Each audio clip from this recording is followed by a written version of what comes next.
और आइए अब आपको सीधे ले चलते हैं दिखाने के लिए आज तक के एजेंडा के मंच पर आए हुए हैं बीजेपी के अध्यक्ष नितिन गडकरी। निश्चित रूप से बनेगा, इसके बारे में मेरे मन में कोई संशय नहीं है। पर ऐसा क्यों हो रहा है कि हाल के हफ्तों में हम देख रहे हैं कि कांग्रेस एक बार फिर से उठती नजर आ रही है और ऑपोजिशन पार्टी होने के बावजूद, इतनी सारी एंटी इनकम्बेंसी होने के बावजूद बीजेपी लगातार डिफेंसिव पर नजर आ रही है। मुझे नहीं लगता, मैं पहली बार आपके मुंह से सुन रहा हूं कि कांग्रेस उठ रही है। जो बात कांग्रेस के नेताओं के मन में नहीं आती वो आपके मन में कैसे आई?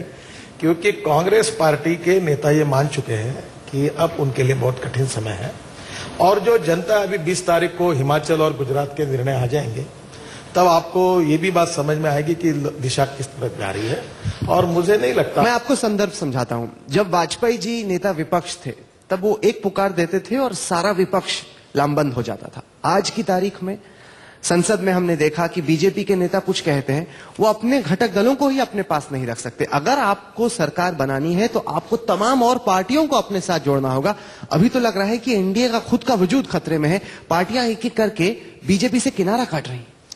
देखिए, कल एफडीआई रिटेल पर 14 पार्टियां साथ में आई और उन्होंने पार्लियामेंट में सरकार के खिलाफ मतदान किया है।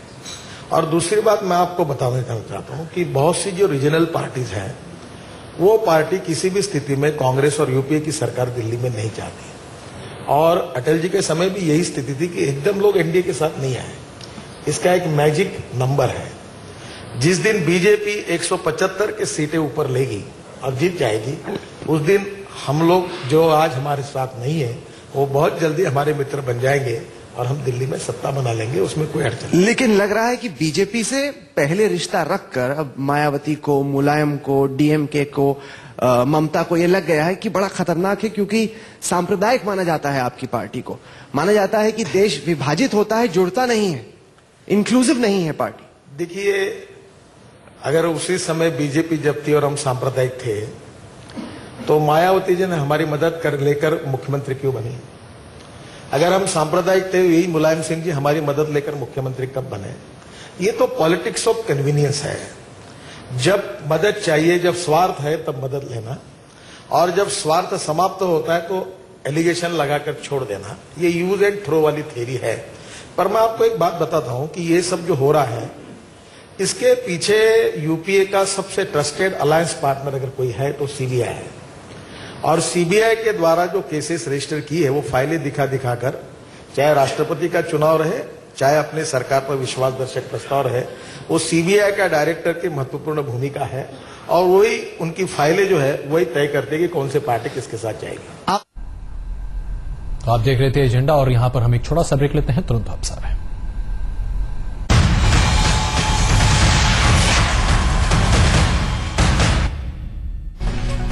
और आइए एक बार फिर आपको दिखाते हैं कि नितिन गडकरी एजेंडा आज तक में क्या कह रहे हैं। सब लोग उसको स्वीकार हैं। गडकरी जी, आप भी जानते हैं, जहां बीजेपी की बात है, मैं आपको फिर से बता रहा हूं, बीजेपी की बात है, अनेक निर्णय, मैं अनेक बार अनेक नेताओं के व्यूज के विरोध में भी निर्णय मैंने किए और मुझे आज तक मेरे निर्णय पर कभी किसी ने दबाव नहीं डाला, कभी किसी ने कुछ कहा नहीं। जहां आग लगी होती है वहीं धुआं निकलता है, और ये बात तो बीजेपी के नेता खुद कहते हैं। गडकरी जी, मैं नहीं कह रहा, मैं आपको बताता हूं, किसी से पूछे कि बात बताओ। हाँ बताइए। मुझे तो लगता है आपने भी जरा नजरिया बदलना चाहिए।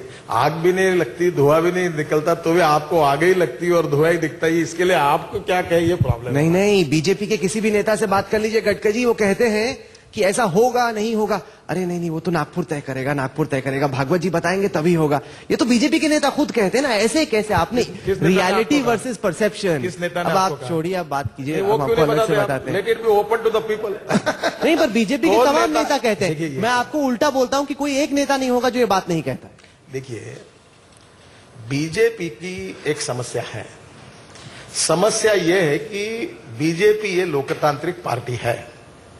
इस पार्टी का कोई एक व्यक्ति मालिक नहीं है और जब स्टेक होल्डर्स की संख्या बढ़ जाती है तो स्वाभाविक रूप से मतभिन्नता होना, फ्री ओपिनियन देना, अलग अलग प्रकार की, देखो मतभिन्नता होना ये कोई प्रॉब्लम नहीं, मनभेद नहीं होनी चाहिए। तो ये बात जरूर है कि जिस प्रकार से सोनिया जी कहेंगी वही निर्णय, सोनिया जी कहेंगी वही विचार, सोनिया जी जो कहेंगी वही, जो कांग्रेस में होता है हमारे यहाँ मैं कहूंगा वैसा नहीं होता। नहीं, इसलिए थोड़ा बहुत जैसे जब फर्ज कीजिए सवाल उठा कि क्या गडकरी जी को दूसरा टर्म मिलेगा अध्यक्ष के तौर पर या नहीं, तो सब बीजेपी नेताओं ने कहा कि ये तो आरएसएस बताएगा। तो आपके लिए वो इक्विवेलेंट है, जो कांग्रेस में 10 जनपद काम करता है वो बीजेपी में नागपुर काम करता है। मैं आपको एक सवाल पूछता हूँ, बताइए। आप खुले दिल से दे दो, मैं आपको अनुमति देता हूँ।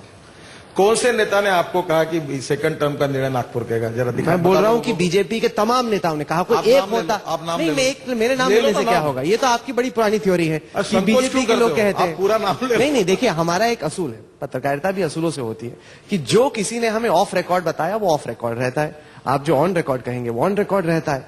लेकिन ये सवाल फिर भी खड़ा रहता है कि क्या इस बात में हकीकत नहीं कि गडकरी जी को अध्यक्ष बनाना है, नहीं बनाना है, हटाना है, रखना है, दूसरा टर्म देना है, नहीं देना है, ये फैसला तो नागपुर में होता है। पहली बात ऐसी है कि बीजेपी के सब फैसले बीजेपी लेती है। बीजेपी में इसके बारे में शीर्षस्थ नेताओं में विचार विनिमय होता है और मेजोरिटी जो मत निकलता है उस प्रकार के पार्टी में निर्णय होते हैं। और इसलिए मैं आपको बहुत जिम्मेदारी के साथ ट्रांसपेरेंसी से, और मेरे बारे में आप विश्वास रखिए, आप कम जानते हैं मुझे, पर जो लोग मुझे जानते हैं पहले से, मैं तो राजनीति में झूठ नहीं बोला हूं, दबंग हूं। मैं आपको सही बता रहा हूं कि इस चीज में संघ का कोई अंतिम निर्णय होता है। ये जो परसेप्शन है ये 100% गलत है। एक बात जरूर है कि हम लोग जिस विचारों के आधार पर काम कर रहे हैं, हमारे बीच में कोऑर्डिनेशन है, कम्युनिकेशन है और कोऑपरेशन है। तो राष्ट्र के हित में, समाज के हित में जब बहुत से निर्णय होते हैं तब चर्चाएं होती है।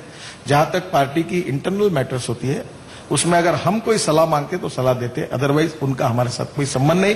और दूसरी एक बात मैं आपको बहुत सिंसियरली बता रहा हूं, कोई गलती करे तो उसको सजा मिले तो कोई अड़चन नहीं है, पर ये लगातार जो परसेप्शन अनेक सालों से बना हुआ है कि ये कंट्रोल ये करते वो करते, ये दुर्भाग्य से ये सही नहीं है और ये गलत है। आपने कहा कि आप राजनीति में कोई गलती नहीं करते। हाल के हफ्तों में कई आरोप आप पर खुद लगे गडकरी जी। ये कहा गया कि गडकरी नेता कम है, इंडस्ट्रियलिस्ट बिजनेसमैन ज्यादा हैं, कि उनकी कई कंपनियां शेल कंपनियां हैं, झुग्गी झोपड़ियों में वो कंपनियां बसी हुई हैं, डायरेक्टर ड्राइवर हैं आपके, नकली एड्रेस आप देते हैं। क्या आपको लगता है कि इतने वरिष्ठ नेता को, प्रिंसिपल ऑपोजिशन के प्रेसिडेंट को इस तरह से कंपनियां चलानी चाहिए? मैं इस वक्त लीगैलिटी की बात नहीं कर रहा, मैं मोरालिटी की बात कर रहा हूं। सबसे पहली बात यह है, आप ही इंक्वायरी कमीशन के चेयरमैन बन जाओ।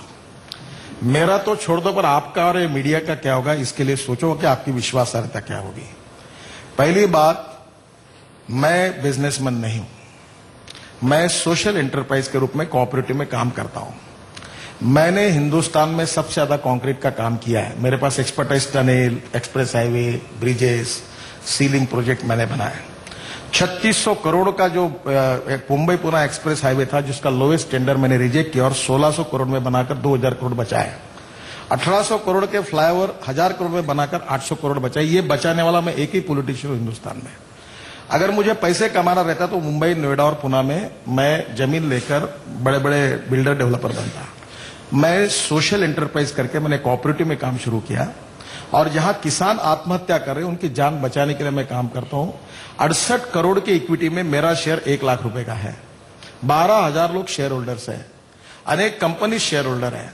उस कोई कंपनी में मैं डायरेक्टर नहीं, मेरा कोई शेयर होल्डिंग नहीं। मैंने खुद कहा कि इंक्वायरी करो और मैं आपको आह्वान देता हूं कि हिंदुस्तान की कोई भी 3 व्यक्ति को अपॉइंट करके, मैंने वैसे सरकार अभी कंपनी लॉज और इनकम टैक्स सब इंक्वायरी करी, मुझे एक भी नोटिस नहीं मिला।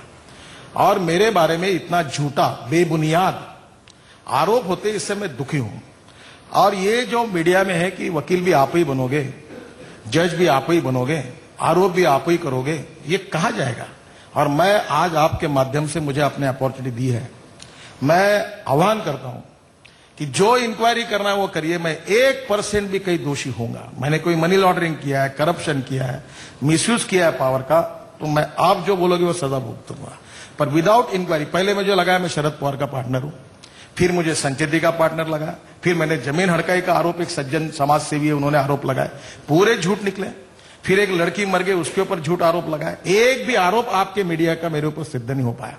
मैं आपको आह्वान करता हूं कि मेरे ऊपर का एक भी छोटा सा आरोप, कोई छोटा सा आरोप आप सिद्ध कर दे, राहुल जी आप जज बनकर जो सजा देंगे वो भुगतने के लिए तैयार हूं, पर मैं 100% निर्दोष होने के बाद लगातार गलत प्रचार करके झूठे आरोप लगाना ये गलत है। और मैं इसके लिए मैंने खुद होकर कहा कि सरकार इसकी इंक्वायरी करे।